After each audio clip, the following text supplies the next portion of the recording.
Hello everyone. Last class में हमने basis of classification देखा था एनिमल किंगडम में। आज हम उसके आगे कंटिन्यू करेंगे। तो चलिए अब हम देखते हैं कुछ पॉइंट्स जो एनसीईआरटी में बहुत लिखी हुई हैं, लेकिन बहुत बच्चे उस पर ध्यान नहीं देते हैं और यही रीजन होता है कि वो फिर नेगेटिव करके आते हैं। तो चलिए मैं उस पॉइंट्स को आपको बताती हूँ जो कि बहुत इंपॉर्टेंट है। यहाँ पे देखिए, यहाँ पे ये मैंने लिखा क्यू। क्यू मीन्स ये बहुत इंपॉर्टेंट है और ये एनसीईआरटी की लाइन्स हैं। देखिए यहाँ पे है कि एक्सक्लूसिवली मराइन कौन कौन से होते हैं। अब आप सोचोगे कि एक्सक्लूसिवली मतलब इसका मतलब क्या। तो एक्सक्लूसिवली मतलब होता है कि जो प्रेजेंट होते हैं, present only in marine water. ठीक है, वो फ्रेश वाटर में आपको नहीं मिलेंगे, वो बस मराइन वाटर में मिलेंगे और इसको बोलते हैं एक्सक्लूसिवली मराइन। तो चलिए इसके एग्जांपल्स जो हैं वो है टीनोफोरा, सेकेंड है इकाइनोडर्माटा,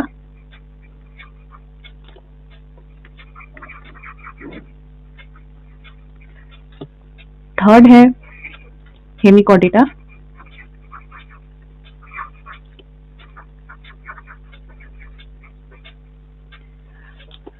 चलिए अब हम देखेंगे डाइजेस्टिव ट्रैक्ट्स के बारे में कि किनके पास कैसा डाइजेस्टिव ट्रैक्ट है। ठीक है, आई थिंक येलो बहुत लाइट हो जाएगा। चलिए अब हम देखेंगे डाइजेस्टिव ट्रैक्ट के बारे में। चलिए इसको मैं ऐसे डिवाइड कर देती हूँ। डाइजेस्टिव ट्रैक्ट एब्सेंट किसमें होता है? इनकम्प्लीट डाइजेस्टिव ट्रैक्ट,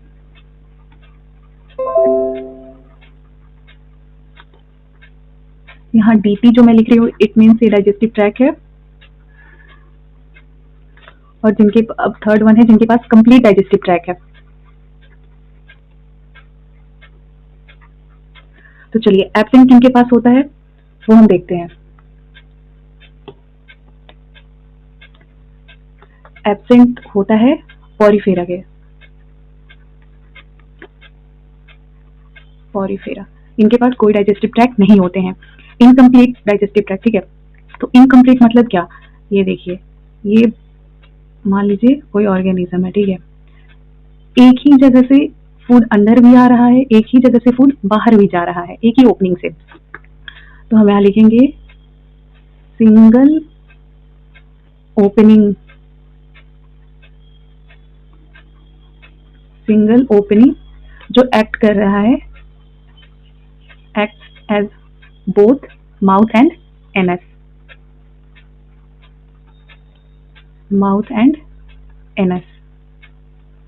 ठीक है, चलिए अब इसके एग्जांपल्स देखते हैं इनकम्प्लीट डाइजेस्टिव ट्रैक्ट किस में होते हैं।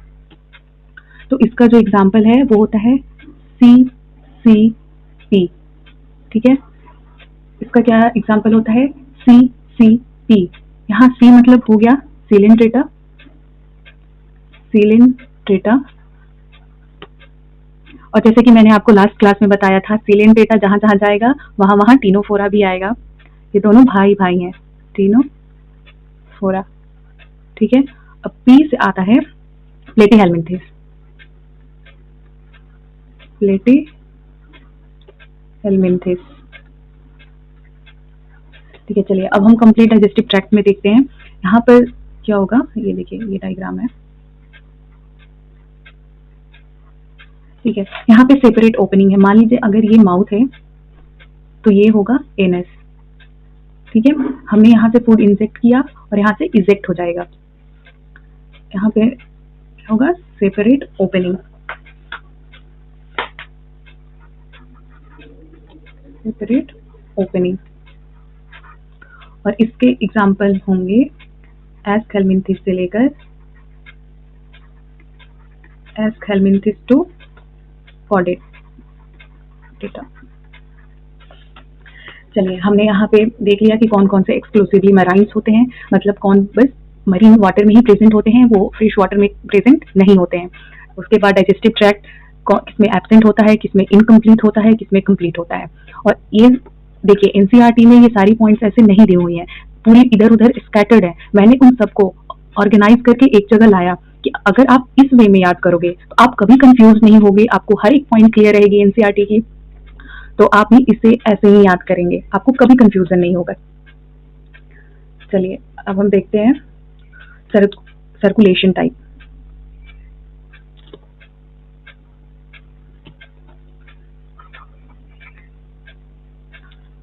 ठीक है, अब हम देखेंगे सर्कुलेशन टाइप।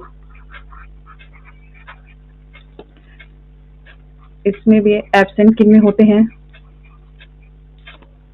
ओपन सर्कुलेशन किस में होता है,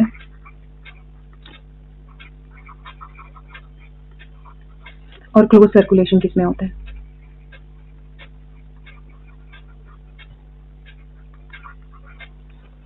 देखिए एब्सेंट होता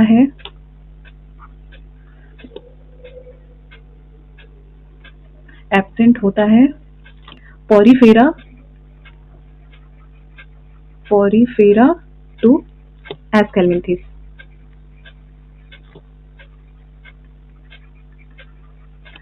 ओपन टाइप होता है, देखिए पहले आप क्लोज देख लीजिए। ठीक है, क्लोज के लिए आप याद रखिएगा ए सी।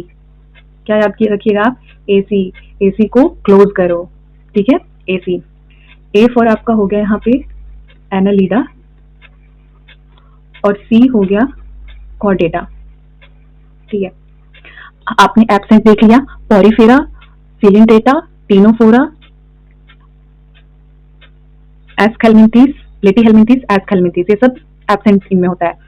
अब हम हमने क्लोज देख लिया, एनालिडा होते हैं और कॉर्डेट। बाकी जो भी बचे वो क्या हो गए, वो ओपन सर्कुलेशन हो गए। देखो तो आपको भी ऐसे याद करना है, आपने एब्सेंट देख लिया, Porifera to Aschelminthes, Porifera, Coelenterata, Ctenophora, Platyhelminthes, एस्केल्मिंथिस।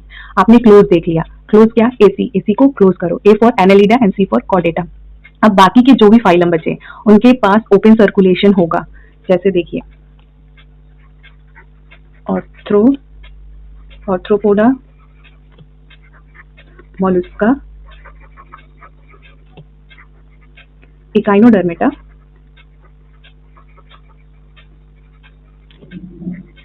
Hemichordata. ठीक है, आप देख सकते हो इसके ऑर्थ्रोपोडा के ऊपर क्या आता है, एनालिडा। ठीक है, और हेमिकॉर्डेटा के नीचे कॉर्डेटा। बाकी जो भी इसके बीच के हैं ये सब क्या है, इनके पास ओपन सर्कुलेशन होता है। चलिए अब हम देखते हैं रेस्पिरेटरी सिस्टम।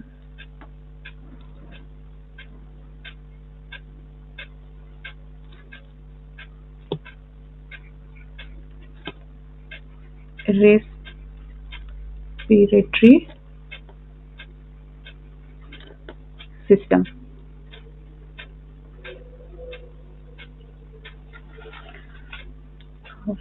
इसके लिए मुझे नेक्स्ट स्लाइड में जाना पड़ेगा, क्योंकि आपको मैं एक फ्लो चार्ट में बताऊंगी जिससे आपको याद करने में बहुत इजी होगा। एंड प्लीज आप इस लेक्चर को आधा अधूरा ना देखें, जब भी देखें आप उसको कंप्लीट करें और उसके बाद एनसीईआरटी पढ़ें और पीवाईक्यू जहां तक आपने पढ़ा वो जरूर लगाइए, बहुत इंपॉर्टेंट है। वो बोलते हैं ना कि बूंद बूंद कर घड़ा भरता है, तो आपको भी डे बाय डे हर चीजें करनी पड़ेंगी, तब एक दिन जाके आपको भी लगेगा कि नहीं मैंने सब कुछ कर लिया, मुझे सब याद है, मुझे सारे कंसेप्ट पता है। चलिए देखते हैं रेस्पिरेटरी सिस्टम।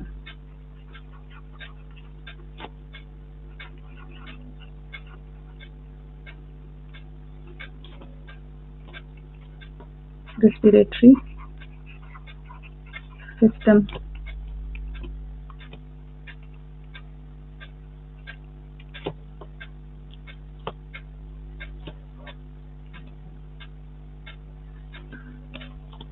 यहाँ पे है पोरीफेरा, सॉरी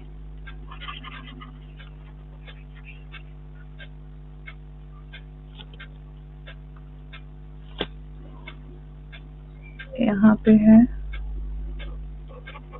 पोरीफेरा, उसके बाद Coelenterata, Ctenophora, Platyhelminthes, helminthes, Annelida,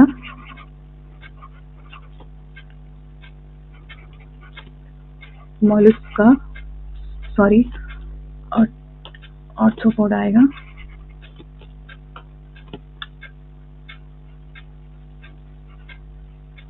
arthropoda, Mollusca, Echinodermata,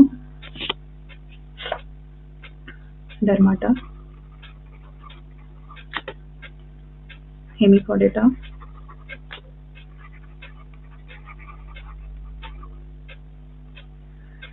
ठीक है। चलिए अब देखिए, पोरीफेरा से लेके एनालिडा तक, ठीक है।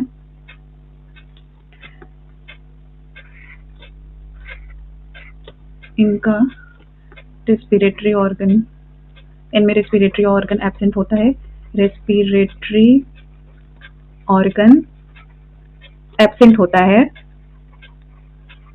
एंड रेस्पिरेशन जो होता है वो डन बाय बॉडी सरफेस, ठीक है। बॉडी सरफेस हम यहाँ कह सकते हैं सिंपल डिफ्यूजन के थ्रू, ठीक है। अब देखिए एनालिडा में अर्थवर्म आता है, ठीक है। चलिए मैं आपको बताती हूँ, एनालिडा में आता है अर्थवर्म, और अर्थवर्म जो होता है वो मॉइस्ट क्यूटिकल के थ्रू रिस्पायर करता है, ठीक है। और प्लेटीहेलमिन्थेस जो होते हैं ये एनएरोबिक भी होते हैं, एनएरोबिक ऑल्सो, ठीक है। चलिए अब जो मेन, मतलब आप कहिए कि मेन हीरोज जो हैं रेस्पिरेटरी सिस्टम में, जो एग्जाम्पल वो अब हैं आर्थ्रोपोडा से। देखिए आर्थ्रोपोडा मैं क्यों लगा रही हूँ, बहुत इंपॉर्टेंट है, ठीक है। प्लीज आप इसको ध्यान से पढ़िएगा, नहीं तो आप 4 मार्क्स अपना खो सकते हो, ठीक है। आर्थ्रोपोडा में जो रेस्पिरेटरी ऑर्गन्स दिए हुए हैं वो हैं गिल्स,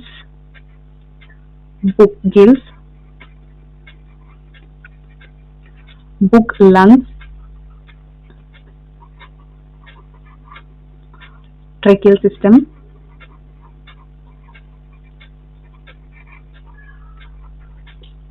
चलिए अब आते हैं मोलस्का पे। मोलस्का की ये तो बहुत ही मतलब पूछे जाने वाला क्वेश्चन है। मोलस्का में होता है फेदर, मोलस्का में होता है feather like gills, feather like gills. Echinodermata के पास होता है वाटर वैस्कुलर सिस्टम, ठीक है। इनके पास होता है वाटर वैस्कुलर सिस्टम, और हेमिकोडेट के पास होता है गिल्स। चलिए अब हम देखेंगे एक्सक्रीटरी सिस्टम।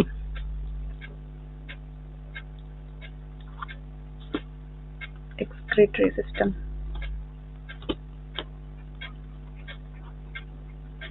एक्सक्रीटरी सिस्टम, फिर हम वैसे ही चार्ट बना लेते हैं। इससे क्या होगा ना कि आपको याद करने में बहुत आसानी होगी, और आपका वो होता है ना माइंड में वो मैप बन जाएगा कि हाँ मैंने ऐसा फ्लो चार्ट बनाया था, और यहाँ पे ये था, इनका ये ऑर्गन था, प्रेजेंट टाइम में एब्सेंट था, तो जो भी पॉइंट्स हैं आपको याद रहेंगी। तो मैं आपको बोलूंगी कि आप इसे ऐसे ही फ्लो चार्ट बना के याद करो।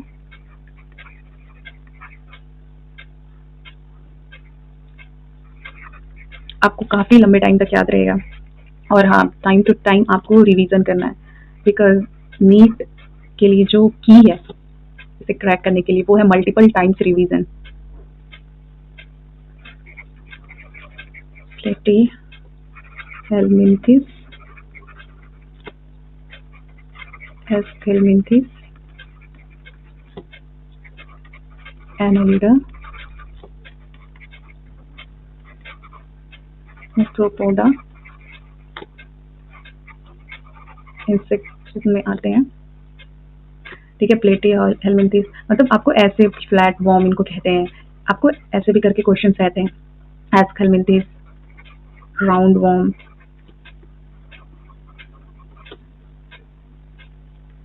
Mollusca, Echinodermata, Hemichordata and Chordata. चलिए अब देखते हैं कि इनके पास कौन कौन से एक्सक्रीटरी सिस्टम्स होते हैं। देखिए एनसीईआरटी में यहाँ से दे रखा है प्लेटीहेल्मिन्थिस का। चलिए देखिए, क्यूल आया मतलब नीट का क्वेश्चन। इसका जो एक्सक्रीटरी सिस्टम होता है वो होता है फ्लेम सेल। फ्लेम सेल, अब देखिए इसको याद करना कितना आसान है। फ्लैट वॉर्म है और इसका एक्सक्रीटरी सिस्टम क्या है? फ्लेम सेल है। देख रहे हो आप कितना इजी है। और राउंड वॉर्म एस्केल्मिन्थिस जो होता है, इनका होता है रेनेट सेल। रेनेट सेल, अब ये देखो राउंड आर रेनेट आर आर, इससे आप याद कर सकते हो एनालिडा। ठीक है, एनालिडा का होता है नेफ्रेडिया।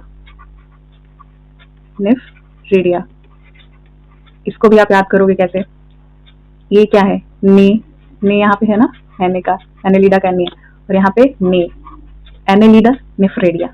ठीक है, अब हम आर्थ्रोपोडा का देखते हैं। इनमें होता है मैलफिजियन ट्यूब्यूल। ठीक है, यहाँ पे आप देखिए नीट में क्या होता है ना कि आपको ये मैलफिजियन ट्यूब्यूल और बॉडी, इसमें बच्चे बहुत ज्यादा कंफ्यूज होते हैं, वो गलत टिक करके आ जाते हैं। देखिए मैलफिजियन ट्यूब्यूल जो है ना, ये एक एक्सक्रीटरी ऑर्गन है। ठीक है, आप ये ध्यान रखिएगा। और मैलफिजियन बॉडी जो होता है वो हम एक्सक्रीटरी सिस्टम में पढ़ते हैं, तो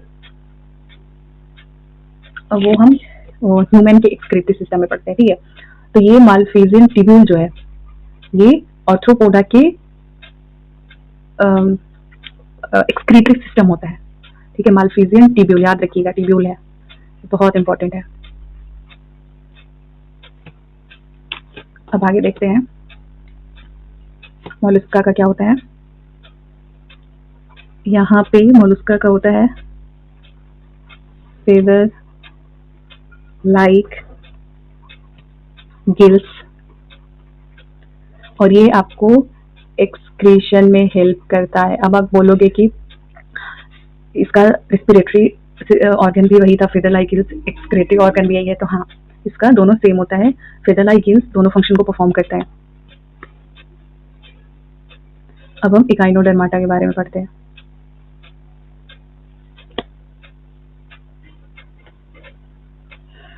इकाइनोडर्माटा में हाँ एक और चीज कि जो ये फेदर लाइक गिल्स होते हैं, ये कहाँ प्रेजेंट होता है? In mantle cavity. जब मैं आपको मोलस्का पढ़ाऊंगी तो मैं आपको बताऊंगी कि मेंटल कैविटी कहाँ होती है। चलिए, इकाइनोडर्माटा में एक्सक्रीटरी सिस्टम एब्सेंट होता है। जी बिल्कुल, ये एब्सेंट होता है, तो आप ऐसे रखना इकाइनोडर्माटा। ठीक है, और एक्सक्रीटरी ई है दोनों, और जब दोनों सेम है तो दोनों एक दूसरे को कैंसिल कर देंगे, तो यहाँ कुछ होगा ही नहीं, वो एब्सेंट होगा। ठीक है, इकाइनोडर्माटा जैसे ही आपसे पूछा जाए और उसका एक्सक्रीटरी, आप देखना ई एब्सेंट। ठीक है, यहाँ पे एब्सेंट होते हैं। हेमिकॉर्डेटा में प्रोबोसिस ग्लैंड होता है। प्रोबोसिस ग्लैंड और कॉर्डेट, सॉरी थोड़ा स्पेस कम है, मैं लिख देती हूँ। कॉर्डेट में किडनी जो होता है वो मेनली हमारा एक्सक्रीटरी ऑर्गन होता है मेनली। चलिए अब आगे देखते हैं।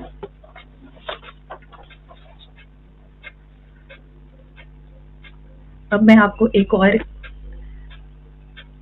एनसीईआरटी की ऐसी मतलब लाइंस बताने वाली हूँ जो जनरली हम पढ़ते हैं लेकिन हमें याद नहीं रहता, हम भूल जाते हैं। और ऑब्वियसली एनिमल किंगडम एक बड़ा चैप्टर है, इसमें बहुत सारे एग्जाम्पल्स आपको याद करने होते हैं। मतलब याद करने की चीज़ें इसमें बहुत सारी हैं, आपको एग्जाम्पल्स याद होने चाहिए, आपको हर एक के फीचर्स याद होने चाहिए। तो उनमें कुछ जो होते हैं एक्सक्लूसिव फीचर्स होते हैं, उनसे क्वेश्चन बनने का चांसेस बहुत ज़्यादा होता है। ठीक है, तो चलिए हमने देखा कि रेस्पिरेशन जो होता है वो गिल्स से होता है। ठीक है, अब इसमें भी आप ये देखिए कि किनका किनका मतलब कैसे ये होता है। गिल्स से तो होता है, लेकिन उनके पास गिल्स हैं कि बुक गिल्स हैं, फेदर लाइक गिल्स हैं, कितने गिल स्लिट्स हैं। ठीक है, चलिए देखते हैं। Respiration bye gills. ठीक है, देखिए मैं जिनका भी जो भी लिखने वाली हूँ वो सारे गिल्स के थ्रू ही रिस्पायर करते हैं, बट उसमें कुछ पॉइंट्स है जो आपको याद होनी चाहिए। जैसे देखिए, ऑर्थ्रोपोडा जो होते हैं ये इनके पास गिल्स होता है, और एक और होता है, क्या होता है, बुक गिल्स। ठीक है, अब ये देखिए, उसके बाद आते हैं मोलुस्का। मोलुस्का भी गिल्स से करते हैं, लेकिन इनके पास क्या होता है, इनके पास होता है feather like gills. Feather like gills.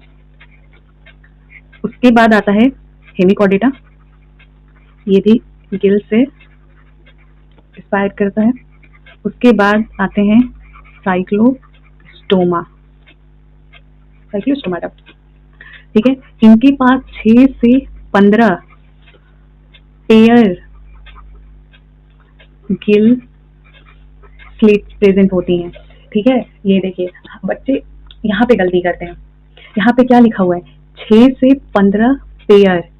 ठीक है, बच्चे ये ध्यान ही नहीं देते कि वो क्या पूछ रहे हैं, और क्वेश्चन में मान लीजिए कि पेयर ना पूछ के दे दे कि कितने गिल स्लिट्स होते हैं, तो एक में दे दे 6 और 15, और एक में 12 30 दिए, तो आपके तो माइंड में रहेगा कि अरे मैंने 6 15 पढ़ा है तो 6 15 ही होगा, और आप मार के आ जाओगे। लेकिन आप ये देखो ना कि यहाँ पे 6 और 15 पेयर गिल स्लिट्स हैं। अगर मैं पेयर ना रहे तो ये कितने होंगे, 6 इंटू 2 12, और 15 इंटू 2 30, 12 और 30 गिल स्लिट्स होंगे। ठीक है, यहाँ ये ना बहुत, यहाँ पे मार्क्स बहुत डिडक्ट होते हैं, तो प्लीज इसको केयरफुली आप पढ़िएगा। आप जहाँ भी एनसीईआरटी में पेयर पढ़ रहे हो वो, और जब आपका क्वेश्चन आता है, आप टेस्ट देते हो, ठीक है, आप क्वेश्चन आएगा, ठीक है, जरूर क्वेश्चन टेस्ट सीरीज में भी जो क्वेश्चन होते हैं उसमें ऐसा रहता है कि पेयर दिया हुआ है, बिना पेयर का भी दिया हुआ है, तो उसमें जनरली बच्चे गलती करते हैं। तो आप इस चीज को ध्यान रखिएगा, अगर पेयर है तो 6 और 15, अगर पेयर नहीं है, बस गिल स्लिट्स की बात कर रहे हैं, तो 12 और 30 होगा। साइक्लोस्टोमाटा के बाद फिशेज, ये भी गिल्स के थ्रू इंस्पायर करती हैं। फिशेज के बाद हो गए एम्फीबियंस।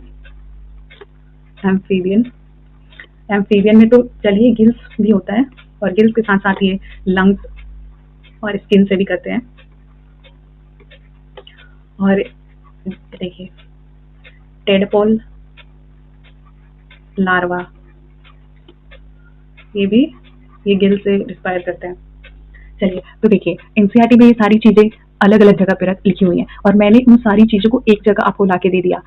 इससे क्या होगा कि जब आप याद करोगे तो आपके माइंड में रहेगा कि नहीं, मैंने गिल्स में पढ़ा था कि किनके पास गिल्स होते हैं, और मतलब किस टाइप के होते हैं, फेदर लाइक होते हैं, बुक गिल्स होते हैं, क्या होते हैं। तो जब आपके पास क्वेश्चन आएगा तो आपके माइंड में ठीक करेगा कि हाँ मैंने पढ़ा था कि उस फ्लो चार्ट में था कि इनके पास होते हैं और इनके पास ऐसे ऐसे होते हैं। ठीक है, तो ऐसे याद करने से एक फायदा होता है कि आप चीजें बहुत जल्दी रिकॉल कर पाओगे। चलिए अब आगे देखते हैं। अब हम फर्टिलाइजेशन और डेवलपमेंट देखते हैं। चलिए, यहाँ पे मैंने लिख दिया, ये है फाइलम, यहाँ पे फर्टिलाइजेशन और यहाँ पे development.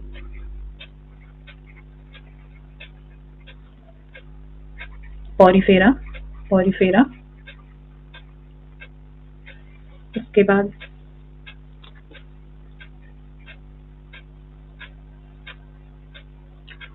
प्लेटीहेलमिन्थिस,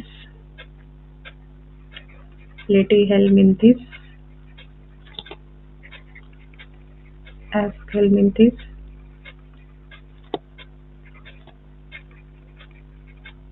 Arthropoda, Mollusca, Echinodermata, Hemichordata.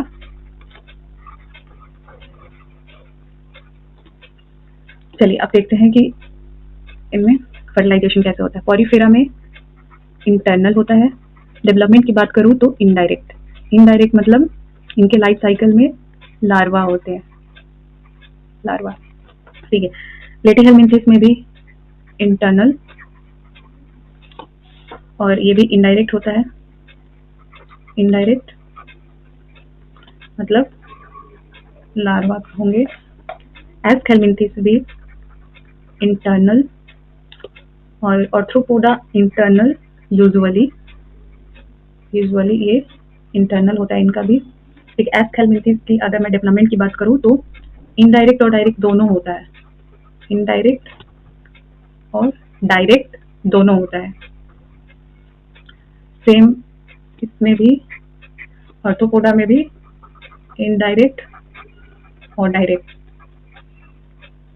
Mollusca का फर्टिलाइजेशन का एनसीईआरटी में वैसे कुछ दिया नहीं है। आप यहाँ पे देखो, इनडायरेक्ट डेवलपमेंट होता है। इकाइनोडर्माटा एक्सटर्नल यूजुअली, ठीक है। ये देखो, इकाइनोडर्माटा एक्सटर्नली, इकाइनोडर्माटा एक्सटर्नली। और इनका डेवलपमेंट इनडायरेक्ट होता है और इनके जो लार्वा होते हैं वो फ्री स्विमिंग होते हैं। ये एनसीईआरटी में लिखी हुई है और ये बहुत इंपॉर्टेंट पॉइंट है। तो आप इस पे 5 स्टार 7 स्टार जितने स्टार्स आपको बनाने आप बना लो, ठीक है। ये बहुत ही इंपॉर्टेंट पॉइंट है एनसीईआरटी की। अब हम देखते हैं हेमिकॉर्डेटा, इसका एक्सटर्नल और ये इनडायरेक्ट। और देखिए एनसीईआरटी में और कुछ पॉइंट्स हैं जिनको मैं यहाँ बता रही। देखिए क्यों क्या है, ऑर्थ्रोपोडा जो होते हैं, ठीक है, ये मोस्टली ओविपेरस होते हैं। ओविपेरस मीन्स क्या, egg laying. Oviparous it means ये अंडे देते हैं, ठीक है। और यहाँ पे एक और है कि जो मोलुस्का होते हैं वो डायोसियस यानी यूनिसेक्सुअल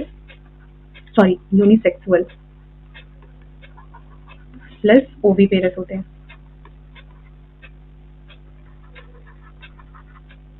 ठीक है। चलिए अब आगे देखते हैं। ये तो आप पहले आप 5 स्टार लगा लो, आप 7 स्टार लगा लो, आपको जितने स्टार लगाने हो लगा लो, लेकिन याद होनी चाहिए, ठीक है। सिर्फ स्टार लगाने से नहीं होती है। क्वेश्चन भाई ये देखो आप लोग, फर्स्ट ट्रिप्लोब्लास्टिक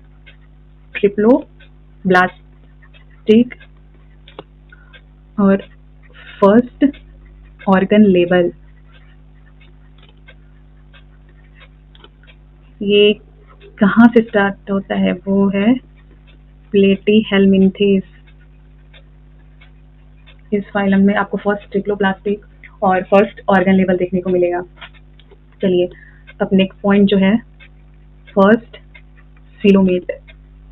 मैंने आपको बताया था कि सिलोम किसको कहते हैं और जिनके पास सिलोम होता है उनको सिलोमेट बोलते हैं। Annelida, first complete digestive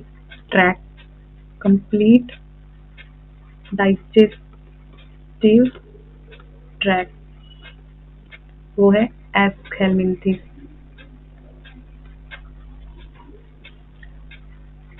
close circulation किनके पास होता है, मैंने अभी कुछ देर पहले आपको बताया है। क्लोज क्या बंद करो, एसी बंद करो, AC. Annelida, Chordata, tissue level organisation इनके पास होता है। टिश्यू लेवल ऑर्गेनाइजेशन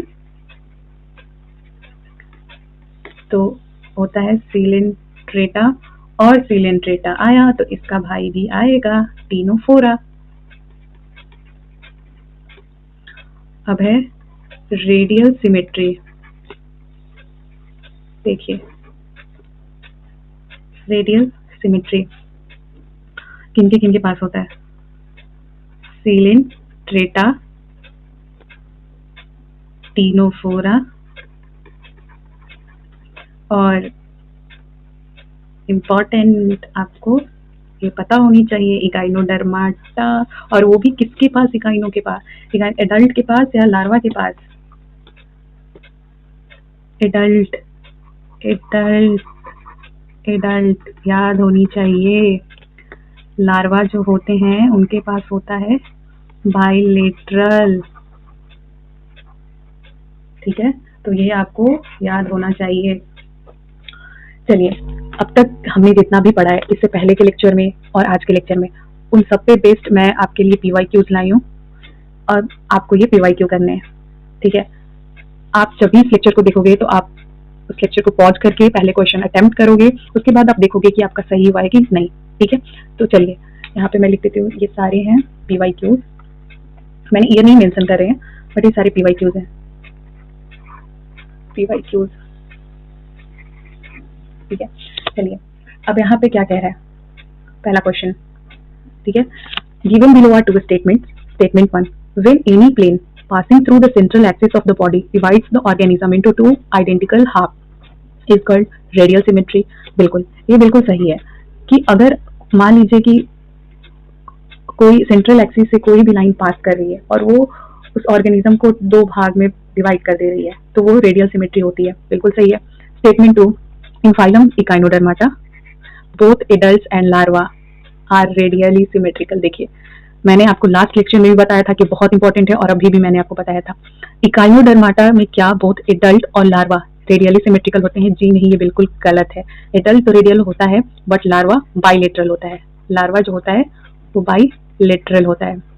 तो स्टेटमेंट 1 सही है और स्टेटमेंट 2 गलत है, तो आपका आंसर होगा D. Statement 1 is correct but 2 is incorrect. अब देखिए यहाँ पे क्या है, which of, second question, which of the following pairs is an incorrect match. Incorrect match आपको बताना है।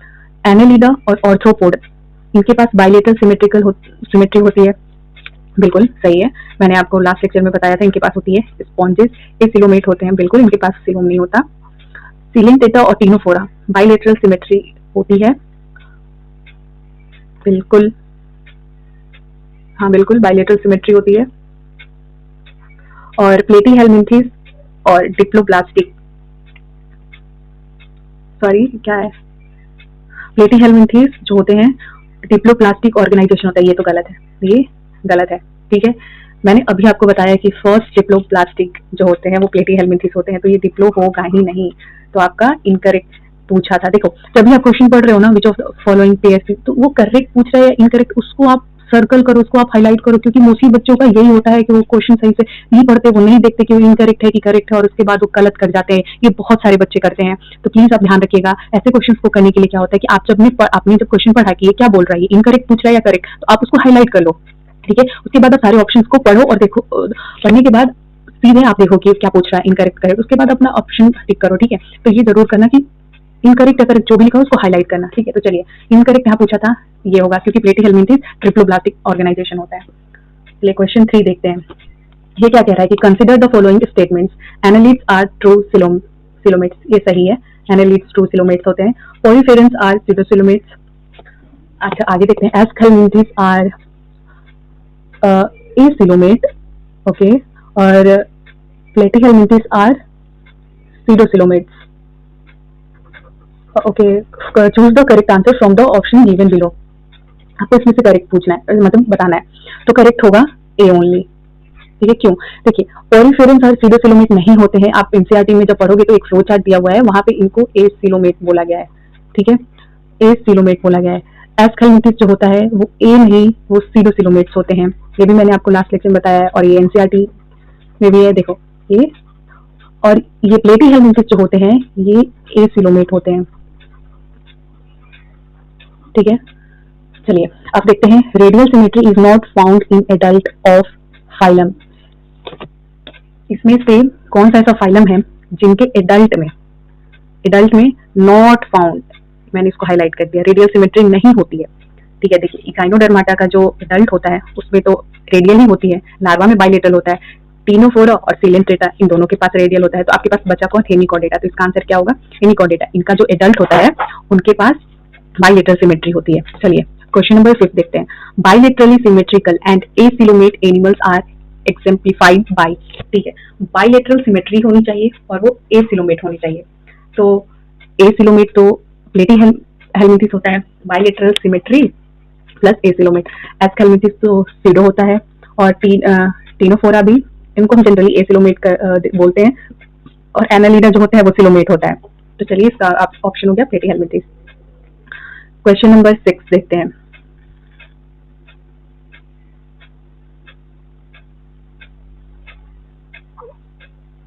क्वेश्चन नंबर, सॉरी मैंने छोड़ दिए क्या, नहीं ठीक है। क्वेश्चन नंबर 6 ये क्या कह रहा है कि consider following features, organ system level of organisation. ठीक है, bilateral symmetry, true coelomate with segmentation of body, select the correct option of animal group which possess all the above characteristic. ठीक है, ऑर्गन लेवल ऑफ ऑर्गेनाइजेशन होना चाहिए। Organ level of organisation किसके पास होता है, sorry organ system level of organisation. तो आपका, चलिए आगे देखते हैं। बाइलेटरल सिमेट्री, बाइलेटरल मोलस्का में भी होगा, ऑर्थो में भी होगा। चलिए आगे, true coelomate with segmentation, segmentation of body. Segmentation तो मोलस्का में तो नहीं होता है। आप एनसीईआरटी अगर आपने रीड करा होगा, मैंने आपको बोला था कि आपको एनसीईआरटी रीड करना है, तो उसमें दिया हुआ है कि मोलस्का जो होते हैं विदाउट सिगमेंटेशन। ठीक है, तो देखो यहाँ भी मोलस्का है और यहाँ भी मोलस्का है, तो ये तो ऐसे ही गलत हो गया। तो आपके पास बचा क्या, option C. Organ system level of organisation भी इनके पास होता है, बाइलेटरल सिमेट्री भी होती है, ट्रू सिलोमेट्स भी होते हैं, और विथ सिगमेंटेशन ऑन बॉडी। ठीक है, चलिए अब हम क्वेश्चन नंबर 7 देखते हैं। Which one of the following statements about certain keys in animals is correct, कौन सा करेक्ट है। एस्केलमिंथिस जो है राउंड वॉर्म जिनको हम बोलते हैं, आर स्यूडोसिलोमेट्स। देखिए यहाँ पे करेक्ट हमसे पूछा है तो हम इसको हाईलाइट पहले कर देते हैं। ठीक है, Mollusca are acoelomates, insect Arthropoda are pseudocoelomates, Platyhelminthes are coelomates. तो देखिए यहाँ क्या है कि मोलुस्का आर एसिलोमेट, बिल्कुल गलत, वो सिलोमेट्स होते हैं। ऑर्थोपोडा भी सिलोमेट्स होते हैं, और प्लेटीहेलमिंथिस जो होता है ये सिलोमेट नहीं, ए सिलोमेट होता है। तो यहाँ पे जो करेक्ट है वो हमारा ऑप्शन ए है, एस्केलमिंथिस सीडोसिलोमेट्स। अब चलिए question number 8। Which one of the following group of animals is bilaterally symmetrical, bilaterally symmetrical and triploblastic. ठीक है, बाइलेटरल सिमेट्रिकल होना चाहिए और ट्रिप्लोब्लास्टिक। ऑप्शन देखते हैं। एस्केलमिंथिस जो है ये हो सकता है, आगे का ऑप्शन देखते हैं। टीनोफोरा बिल्कुल गलत है, ट्रिप्लो नहीं होता है। स्पॉन्जिस भी ट्रिप्लो नहीं होते हैं, सिलेंट्रेट नहीं होता है। तो देखिए कितना इजीली आपको मिल गया। ठीक है, आपको क्वेश्चन पढ़ना है और उसके बाद सारे ऑप्शंस को देखने हैं, उसके बाद आप डिसाइड करोगे। मतलब कई बार होता है कि आप ऑप्शन देखते ही बता दोगे, ऑप्शन देखने के बाद आपको इजीली पता चल जाएगा कि कौन सा आंसर है। Question number 9। The animals with bilateral symmetry in young stage and radial pentamerous symmetry in the adult stage belong to the phylum. देखिए कितने सारे क्वेश्चन इस पे बेस्ड है। एक bilateral symmetry in young stage मतलब लार्वा, और रेडियल पेंटामेरस एडल्ट, इकाइनोडर्माटा, जहां भी ये आए सीधे इकाइनोडर्माटा। क्वेश्चन अच्छे से पढ़िए। अगर आपने अच्छे से नोट्स एनसीईआरटी रीड करिए ना तो आपको बिल्कुल टाइम नहीं लगेगा ऐसे क्वेश्चंस करने में। चलिए, और ये जो 10th क्वेश्चन है ये मैंने अपनी साइड से दिया है आपको, ये देखिए क्या है। Which one of the following group of animals is exclusively marine. अब आज का जो पहला स्लाइड मैंने पढ़ाया है वो यही क्वेश्चन यही है कि एक्सक्लूसिवली मराइन कौन कौन से होते हैं। तो चलिए अब आप बताइए इसका आंसर क्या होगा, क्या होगा, टीनोफोरा। देखिए मैं आपको अगर फर्स्ट स्लाइड दिखाऊं, ये देखिए, ये मैंने आपको पढ़ाया दिखाया ना, देखो ये टीनोफोरा, इकाइनोडर्माटा, हेमिकॉर्डेटा। ये आप अगर आपको इसे याद करना है ना तो आप ऐसे हिक याद कर सकते हो। ठीक है, आपको आप ऐसे कुछ भी लिख चाहिए, जैसे भी आपको याद करना है आप याद कर सकते हो। ठीक है, लेकिन याद होना चाहिए। क्वेश्चन इससे आ सकते हैं, और ये एनसीईआरटी में आपको जैसे मैंने लिख रखा है वो एक जगह नहीं लिखी हुई है, वो चीजें स्कैटर्ड है। मैं बार बार बोलती हूँ एनसीईआरटी में चीजें स्कैटर्ड है, मैं उन सबको एक जगह लाई हूँ ताकि आपको याद करने में आसानी हो। और जब आप इसको इस वे में याद करोगे ना, आई गारंटी आप कभी नहीं भूलोगे। और जब क्वेश्चन आते हैं ना तो आप उनको बहुत जल्दी वो क्वेश्चन कर पाओगे। ठीक है, तो चलिए आज के लिए बस इतना ही। अगर आपको ये भी लेक्चर अच्छी लगी हो तो आप प्लीज कमेंट करके जरूर बताइएगा। और हाँ, आप इस लेक्चर को अपने फ्रेंड्स के साथ शेयर भी कीजिएगा और मेरे चैनल को सब्सक्राइब कीजिएगा। Thanks for watching.